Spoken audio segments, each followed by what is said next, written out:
DOST Phivox DOST Region 1 naglunsad ng Danas Sourcebook sa wikang Ilocano.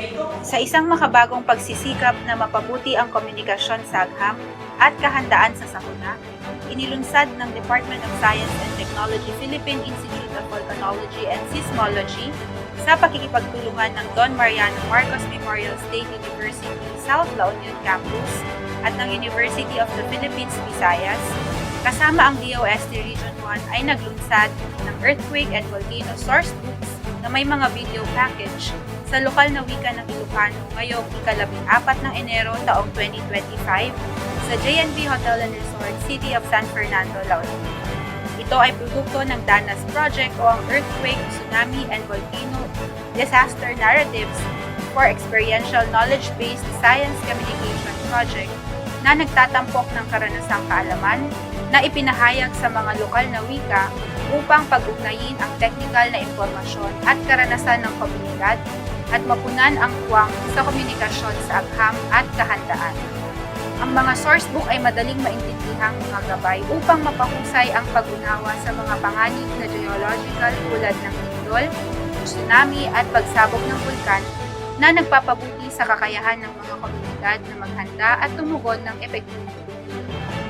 Ang mga sourcebook ay dinisenyo upang matiyak na ang mga komunidad ay hindi lamang nabibigyan ng impormasyon mula sa scientificong datos, kundi nakikipag-ugnay din para sa mga impormasyon sa pamamagitan ng pagsasama ng mga lokal na kwento.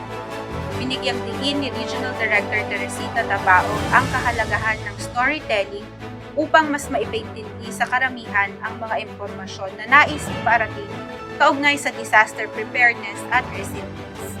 Ayon sa kanya, ang mga sourcebook ay hindi lamang mga kasangkapan.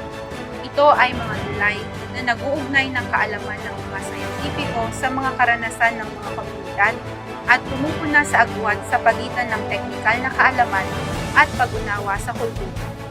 Now, by using local languages, we call them vernacular, right?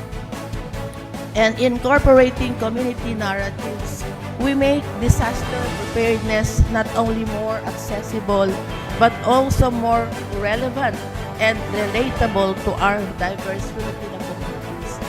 Sa kabilang dako, ipinahayag naman ng DOST Phivox na produkto ang mga source ng pagtutulungan ng mga researchers at ng mga mismong mga mamamayang nakaranas sa mga pangyayari.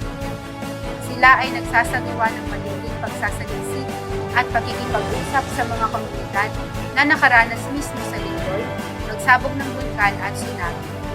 Ang DANAS Project na hango sa salikang karanasan o experiences ay opisyal na inilunsad noong Marso 2022. Ang kolaboratibong inisyatibong ito ay pinangunahan ng DOST Phivox, DIMSU La Union at University of the Philippines Visayas at pinondohan ng DOST Philippine Council for Industry, Energy and Emerging Technology Research and Development o DOST PhilSHERD.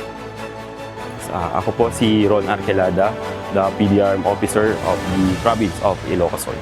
Nagpapasalamat kami sa DOST Phivox dahil nga may launching ng DANAS book and para sa amin ay makakatulong ito sa amin sa Ilocos Sur lalo sa mga disaster-prone areas. With this DANAS book, makakatulong ito sa aming information and education campaign lalo sa mga hazard risk na residents po natin, and at least mapapababa yung panic nila and ma-increase natin yung disaster preparedness. Mula dito sa City of San Fernando, ako si Carla Joyce Cahala, nag-uulat. Doswan Siglat, on DOST for you. DOST Region 1 nagkaloob ng ASFB kits at laboratory equipment sa siyudad ng Candon City, Ilocos Sur. Bilang bahagi ng Smart and Sustainable Communities Program, nagkaloob ang Department of Science and Technology Region 1 sa pamamagitan ng Provincial Science and Technology Office Ilocos Sur ng ASFB Nanogold Biosensor Test Kits at Laboratory Equipment sa lungsod ng Candon upang palakasin ang kakayahan nito laban sa African Swine Fever. Ang teknolohiyang ito na binuo ni Dr. Clarissa Ifon Domingo at ng kanyang team mula sa Central Zone State University ay ang kauna-unahang Filipino-designed diagnostic tool na kayang matukoy ang ASF viral nucleic acids mula sa dugo, tissue, tubig at processed pork products. abot kaya, mabilis at environment friendly. At kayang magbigay ng kit na ito ng resulta sa loob ng 30 minuto gamit ang gold nanoparticles na tumutulong sa maagang pagtuklas at pagkontrol ng ASF outbreaks upang muling buhayin ang industriya ng babuyan. Pinangunahan ni Engineer Jordan Elabad, ang Provincial Director ng PSTO Ilocos Sur, ang awarding ceremony at training na dinaluhan ni na Dr. Clara Laya, ang City Veterinarian at Attorney Dan Gapusana, LGU Representative, at iba pang opisyal ng lungsod. Si Dr. Domingo naman ang nanguna sa technical training upang matiyak ang epektibong paggamit ng mga kagamitan. Ang proyektong ito ay patunay ng dedikasyon ng DOST Region 1 sa agham teknolohiya at inobasyon na layong suportahan ang muling pagbangon ng lokal na swine industry, tiyakin ang seguridad sa pagkain, at itaguyod ang sustainable agriculture sa Ilocos. Mula dito sa DOST Region 1, ako si Lem Castigo nag-uulat. DOST 1 Siglat, 1 DOST for you. Community Needs Assessment isinagawa sa Bani, Pangasinan. Ang Department of Science and Technology Region 1 sa tulong ng Provincial Science and Technology Office ng Pangasinan ay nagsagawa ng Community Needs Assessment sa Barangay Panog Norte at Poblasyon Bani, Pangasinan. Ang aktibidad na ito ay bahagi ng Community Empowerment through Science and Technology or CES program na layong tukuyin ang mga partikular na hamon at pangangailangan ng komunidad sa mga aspeto ng kalusugan, kabuhayan, pangangalaga sa kalikasan at kahandaan sa kalamidad. Sa mensahe ni Ginoong Ardel Laroya, Municipal Assessor bilang kinatawan ni Mayor Facundo Palafox, ipinahayag niya pasalamat sa DOST Region 1 sa pagpili sa Bani bilang benepisyaryo ng programang CES para sa taong 2025.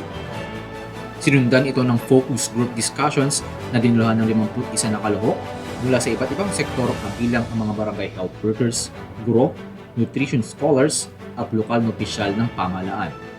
Ayon kay Engineer Arnold C. Santos, ang Provincial Director ng PSTO Pangasinan, ang mga resulta ng CNA ang magiging gabay sa pagpapatupad ng mga makabuluhang programa ng DOST sa dalawang barangay. Dagdag pa rito, binigyang diin ni Ginoong Michael John C. Makiling ang Supervising Science Research Specialist na ang interbensyong ilulunsad ay nakatuon sa pagsuporta sa pangmatagalang kaunlaran ng komunidad ng Banog Norte at Poblasyon. Katuwang ang LGU ng Bani at iba pang mga sektor, ang DOST Region 1 ay manatiling committed na itaguyod ang siyensya at teknolohiya ay para sa kapakanan ng bawat Pilipino. Mula dito sa DOST Region 1, ako si Kishan Casimiro nag-uulat. DOST 1 Siglat, 1 DOST for you.